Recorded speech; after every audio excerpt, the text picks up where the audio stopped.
Hello नमस्कार, मैं आनंद आचार्य। आज इस टॉपिक के माध्यम से मैं भूगोल की तैयारी के संबंध में कुछ चर्चा करना चाहूँगा। 66 बीपीएससी परीक्षा 27 दिसंबर को समाप्त हो चुकी है। कई लोगों ने अपने आंसर को मिला लिया। मिलाने के बाद काफ़ी हद तक लोग पॉजिटिव भी हैं, तो वो एक अपेक्षा कर रहे थे कि आगे की रणनीति क्या हो। चूँकि परीक्षा मार्च में संभावित है और लगभग हो ही जाएगा 15 मार्च के आसपास, अगर माने प्लस माने समय, तो ये निश्चित तौर पर हो ही जाएगा। तो लगभग 2.5 से 3 महीने का जो समय बचा है, उस समय के लिए रणनीति क्या हो, इसी चीज़ को लेकर के आज हम इस वीडियो के माध्यम से आप लोग कुछ टिप्स देना चाहेंगे, कुछ सुझाव भी देना चाहेंगे, ताकि मार्क्स ज़्यादा से ज़्यादा बेहतर हो।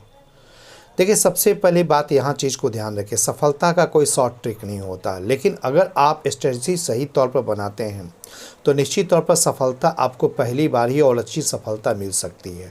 वो रणनीति क्या हो सकती है, वो कहीं ना कहीं आपके जो सीनियर, जो फ्रेंड हैं, जो सक्सेस लोग ऑफिसर हैं, जो फैकल्टी हैं, वो लोग ही बता सकते हैं। तो खैर चलिए, उसी रणनीति को लेके मैं एज ए फैकल्टी में इस चीज़ को बताना चाहता हूँ कि आखिर का रणनीति क्या हो। तो यहाँ ध्यान में रखना होगा कि रिजल्ट हमेशा विद्यार्थी का नहीं, परीक्षार्थी का होता है।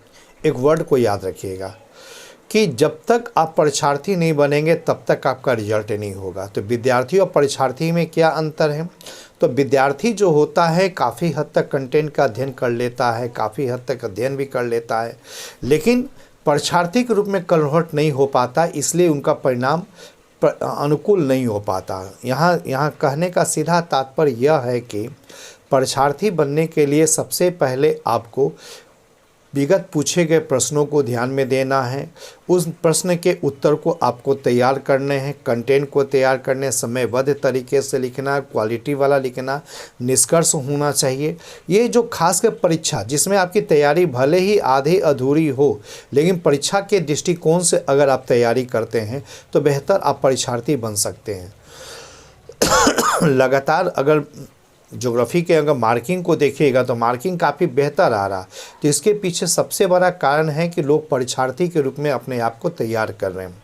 तो परीक्षार्थी में क्या हो सकता है, उसी रणनीति को लेकर चलेंगे। खैर, यहाँ एक चीज़ को ध्यान में रखना होगा कि सुझाव यहाँ दोनों प्रकार के विद्यार्थी के लिए हैं। एक ऐसे विद्यार्थी जो लगातार मेंस लिख रहे हैं, ज्योग्राफी पेपर से लिख रहे हैं, उनकी तैयारी को लेकर के, और दूसरी बात है ऐसे विद्यार्थी को लेकर के है जिसने पहली बार इस सब्जेक्ट की तैयारी कर रहा, कोई सब्जेक्ट बदल कर तैयारी कर रहे हैं, कोई फर्स्ट टाइम इसको पढ़ रहे हैं, कुछ ग्रेजुएशन के बाद भी अगर कमीशन में है, उनके लिए भी है। तो खैर, रणनीति क्या हो, इस पर चर्चा हो। तो रणनीति के रूप में हम लोग कहते हैं कि प्रीवियस ईयर क्वेश्चंस को लेकर के आप देख सकते हैं। दूसरी चीज़ कंटेंट की तैयारी को लेकर किया जा सकता है। तीसरी चीज़ राइटिंग का प्रयास को लेकर किया जा सकता है। और चौथी महत्वपूर्ण चीज़ है कि higher and higher more higher, यानी हाईएस्ट स्कोर कैसा हो, इसको भी लेके रणनीति को लेके चर्चा होगी। तो चलिए, सबसे पहले हम 3 पहलुओं पर चर्चा करना चाहेंगे, खास करके के कंटेंट की तैयारी को लेकर के कि ये कहाँ से है। पहला पहलू है कंटेंट की तैयारी को लेकर के। यहाँ ध्यान में रखना होगा, भूगोल एक विकासात्मक विषय है, डेवलपिंग सब्जेक्ट है, इसीलिए ज़रूरी है कि इसे डेवलपमेंट वर्क को भी देना होगा, यानी कि करेंट के साथ भी रूबरू कराना होगा। तो इसके लिए 2 पहलू काफ़ी महत्वपूर्ण है। सबसे पहले चीज़ है कि स्तरीय पुस्तकें और मटेरियल को तो आपको पढ़ना ही पड़ेगा, निश्चित तौर पर स्तरीय पुस्तकें और मटेरियल को पढ़ना है। दूसरे महत्वपूर्ण चीज़ है करेंट अपडेट भी होना पड़ेगा। तो करेंट अपडेट में क्या है, तो बजट, आर्थिक समीक्षा, यानी बिहार का भी और देश का भी बजट और आर्थिक समीक्षा, ये दोनों को भी देखना होगा। इसके बाद है नवीनतम डेवलपमेंट जो रिपोर्ट है, खास करके अब जैसे मेट्रो को ही लेकर के देखा जाए कि पटना में है तो कहाँ हो रहा, क्यों हो रहा, क्या इसका इम्पैक्ट बनेगा, नगर का विकास कहाँ तक हो सकेगा, क्या समस्या आ सकती है। तो ये चीज़ें जो देखने को मिले, ये डेवलपमेंट रिपोर्ट, और साथ ही साथ इसके व्यू भी।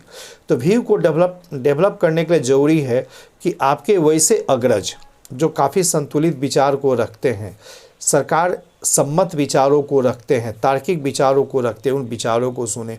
इसके लिए आपका टेलीमीडिया भी हो सकता है, प्रिंट मीडिया भी हो सकता है, शिक्षक की बातें भी हो सकती है। तो ये चीज़ों, चूँकि ये जब बातें जब आप करेंगे तो निश्चित तौर पर उत्तर पर कहीं ना कहीं आप आ जाता है, खासकर इंट्रोडक्शन के रूप में और निष्कर्ष के रूप में। और निष्कर्ष और इंट्रोडक्शन से ही आपकी पहचान होती है। और यही जो आप देखते होंगे कि मार्किंग, एवरेज मार्किंग जैसे माना जाता है कि 170-80 ज्योग्राफी का मार्किंग है, कुछ लोग 210 पार करते हैं, तो क्या वो लिखते हैं? सभी क्वेश्चन तो लिखते हैं, बैलेंस के रूप में तो लिखते हैं, ये पहलू तो दिखता है, लेकिन उनका जो निष्कर्ष होता है बड़ा सटीक होता है, डेवलपमेंट वाला होता है, और कहीं ना कहीं एग्जामिनर के मन को यह संतुष्ट करता है। तो इसीलिए नवीनतम रिपोर्ट को अध्ययन करना बहुत ही ज़रूरी होता है। और नवीनतम रिपोर्ट सरकार के ही विकासात्मक है। अगर कोई एक नए विचार आते हैं तो उस रूपों को लिखना होगा। तो ये एक कंटेंट की तैयारी को लेकर के है। दूसरा महत्वपूर्ण पहलू जो है राइटिंग का प्रयास। देखिए, एक अपेक्षा की जाती है एक ऑफिसर से जो तैयारी कर रहे हैं, जो कमीशन अपेक्षा करता है कि आपकी जो सोच है वो एक संतुलित विद्वान के तरह होना चाहिए, और जो राइटिंग जो है वो पत्रकार के तरह होना चाहिए, जो घटनाओं को देखे समझे तुरंत लिख दे।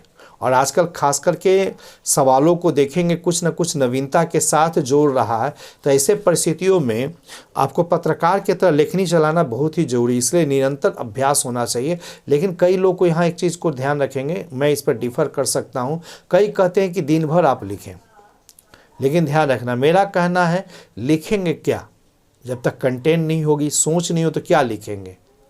मेमोरी तो वहाँ केवल दिखाना नहीं है, उन्हें दिखाना होगा आपको कि आपने कंटेंट की तैयारी भी बिल्कुल सही तरीके से किया, जो सोच है वो भी काफ़ी संतुलित सोच आपने रखा है, उसी चीज़ को आप लिखिए। तो डेली एक पेज लिखिए। और एग्ज़ाम जब करीब आ जाता है तो आप 3-3 घंटा या 1.5 घंटा का स्लॉट बना के लिख सकते हैं। तो 1.5 घंटा का भी अगर आप 3 सवालों पर बनाने का प्रयास करेंगे तो एग्जामिनेशन हॉल एक ऐसा एक माहौल तैयार करता है कि वही तैयारी आपको कहीं ना कहीं जो आप 3 सवालों में 1.5 घंटा सवाल लगाते हैं, निश्चित तौर पर आप वहाँ जाएंगे और प्रेशर होगा, माइंड केवल एक पहलू पर ध्यान होगा, तो निश्चित तौर पर आप जो 1.5 घंटा या 90 मिनट का वही सवालों का 80 से 85 मिनट आप लिखने के पक्ष में हों। इसीलिए अगर आप 100 मिनट में भी 3 क्वेश्चन लिखते हैं तो मान लीजिए एग्जामिनेशन हॉल में आप 90 मिनट में सवाल को लिख सकते हैं।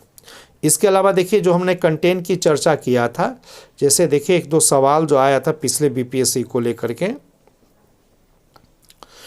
क्या भारतीय मानसून की उत्पत्ति एवं क्रियाविधि इसकी परिवर्तनशील और अविश्वसनीय प्रकृति के लिए उत्तरदायी है? तो शब्द को देखें, परिवर्तनशील और अविश्वसनीय प्रकृति, तो इसमें विगत कुछ वर्षों का आंकड़ा को आपको दिखाना पड़ेगा कि किस प्रकार परिवर्तनशील है, वेरिएशन किस रूप में है। ये मेरी पुस्तक जो है उसमें भी है, मेरे नोट्स में भी उपलब्ध है। तो मैंने तो पिछले बार भी इस चीज़ को लिखाया था। तो ये आंकड़े जो है ना, वो आंकड़े को आपको देना पड़ेगा। 3, 5, 7 ये आंकड़े देने के आधार पर अगर आप उत्तर लिखते हैं तो आपकी मार्किंग काफ़ी बेहतर हो सकती है। तो राइटिंग का प्रयास आपने समझ गया कि क्या करना है।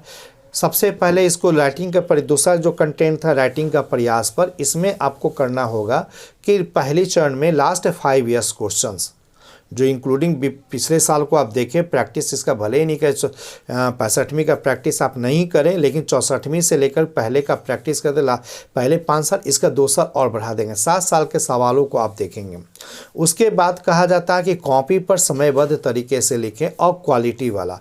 प्रत्येक जो नोट्स है उसमें करीब करीब 2 से 3 फिगर होना चाहिए।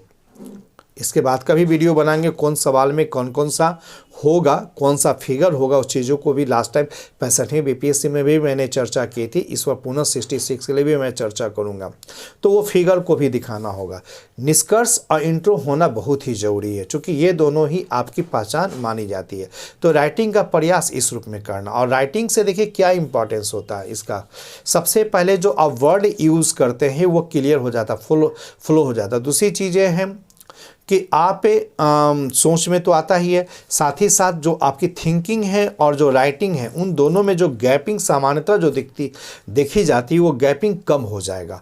तीसरी महत्वपूर्ण चीज़ है कि आपका रेगुलर अभ्यास से कहीं ना कहीं एक अचानक जो एक मनोवैज्ञानिक दबाव जो झेलना पड़ता था, इस अभ्यास से वो झेलना नहीं पड़ेगा। आपको लगता कि अगर इसको समझ गए तो कौन सा फैक्ट्स को, कौन सा कंटेंट को कहाँ देंगे उस चीज़ के स्पष्ट होगा।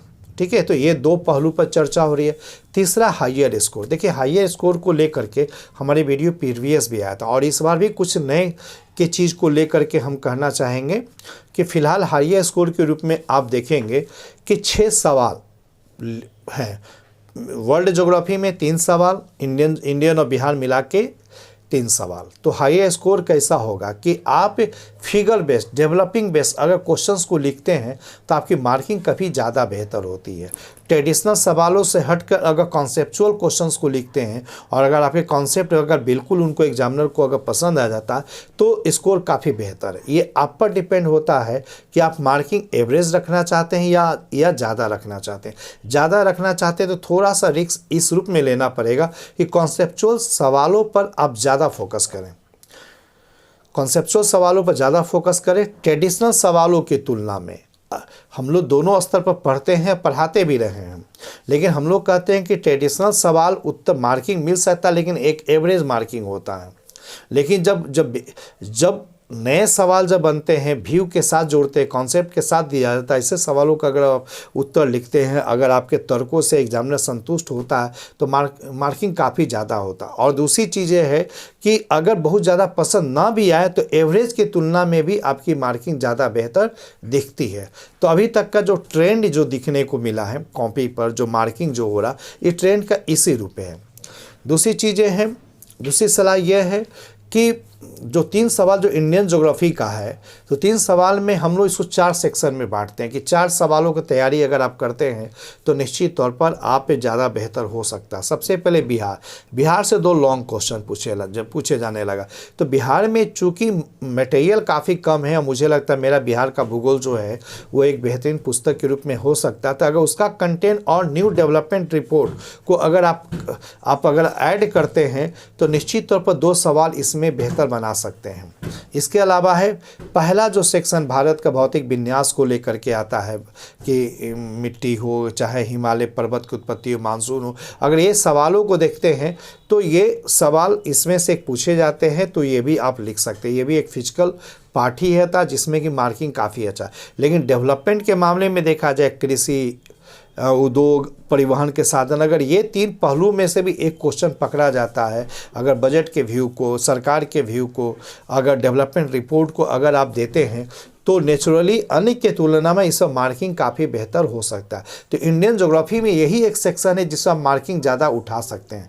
आमतौर पर देखे होंगे कि वर्ल्ड में नंबर ज़्यादा आता है, इंडियन में नंबर नहीं आता। तो नंबर नहीं आने के कारण क्या है कि अपडेट रिपोर्ट नहीं है, अपडेट कंटेंट नहीं मिला। अपडेट जब तक कंटेंट नहीं मिलेगा संभव नहीं होगा। कई लोग मटेरियल भी ले लेते हैं, किताब भी लेते हैं। यहाँ ध्यान में रखना होगा मटेरियल किताब निश्चित तौर पर प्रीवियस जो लिखाया जाता है पिछले साल का वही होता है, लेकिन जो फैकल्टी जो तैयारी कराते हैं, जो अपडेट हमसे भी कई अपेक्षा कि सर आप एक करेंट मटेरियल आप हमें दे दें। लेकिन अब बताइए जो इस बार बजट पेश होगा, इस बार का सरकार का जो रिपोर्ट आएगा, तो जब मैं क्लास लूँगा तभी वो लिखा पाऊँगा, उससे पहले तो मैं लिखाया नहीं। तो जब भी दूंगा तो पिछले साल का ही नोट्स बाजार को दे पाऊंगा। तो इसलिए अपडेट के लिए ज़रूरी होता है कि जो फैकल्टी होते हैं उनके जो मटेरियल होते हैं वो ज़्यादा अपडेट होता, बाकी के तुलना में ये ज़्यादा ज़रूरी है। इसके अलावा फर्स्ट पेपर में अगर आप देखते हैं तो फर्स्ट में देखते हैं कि एक फिजिकल ज्योग्राफी तो क्वेश्चन से ही 2 सवाल और को लिखना है, तो तीनों सवाल आप फिजिकल से भी दे सकते हैं। लेकिन मेरा कहना है कि फिजिकल और अगर मॉडल, यानी क्योंकि उसमें भी जो सेक्शन जो आता है 1, 2, 3 तो फिजिकल ज्योग्राफी का पार्ट है, लेकिन चौथा नंबर, 5वां नंबर, 6ठा नंबर जो क्वेश्चन है वो आपका ह्यूमन एंड इकोनॉमिक ज्योग्राफी का पार्ट आता है। उसमें से अगर एक आप मॉडल को या थ्योरी को उठाते हैं तो उससे मार्किंग भी काफ़ी बेहतर हो सकता है। तो वो एक रणनीति है। खैर चलिए उसकी बात की तैयारी पर हम लोग आगे चर्चा करेंगे, नेक्स्ट वीडियो के रूप में हम देना चाहेंगे। फिलहाल हम यही कहना चाहेंगे कि आप पर्याप्त समय है, अभी 2.5 महीना का समय है, अभी आप एक मटेरियल ले लीजिए, उसका एक अध्ययन करके समान स्तर पर उसके एक अध्ययन कर लीजिए, उसके बाद लिखने का, प्रीवियस क्वेश्चंस को लिखने का प्रयास कीजिए। आप लोगों के साथ टेस्ट सीरीज़ के साथ जुड़िए, जो सीनियर स्टूडेंट है वो टेस्ट सीरीज़ के साथ जुड़े, क्योंकि टेस्ट सीरीज़ से भी वो पता चलता कि कंटेंट क्या होता है। कई कोचिंग वाले और मैं स्वयं भी लोगों के साथ मैं जुड़ रहा हूँ टेस्ट सीरीज़ को लेकर के, क्योंकि टेस्ट सीरीज़ के साथ फ़ायदा ये होता है कि आप टू द पॉइंट पर रहते हैं और उससे कंटेंट कहीं कहीं ध्यान रखेंगे, केवल एक आप लिखने का अभ्यास करते हैं। कुछ जगह है कि शिक्षक उसके साथ डिस्कशन कराते हैं, तो डिस्कशन जो कराते हैं वो टेस्ट सीरीज़ कहीं ज़्यादा बेहतर होगा कि उस सवालों पर कंटेंट क्या होना चाहिए था, उसमें कौन कौन सा फैक्ट जाना चाहिए था, कितने उसमें विशेषताएँ या नकारात्मक पहलू, कौन कौन सा निष्कर्ष होना चाहिए, वो ज़्यादा कहीं ज़रूरी होता है। तो इसलिए ये जो है ना टारगेट स्तर पर है। तो फिलहाल आप रणनीति को इस रूप में अब तैयार करें, और हम चाहेंगे कि नेक्स्ट वीडियो के माध्यम से फिर इसके आगे की रणनीति की भी चर्चा करेंगे। आज के लिए इतना ही, धन्यवाद।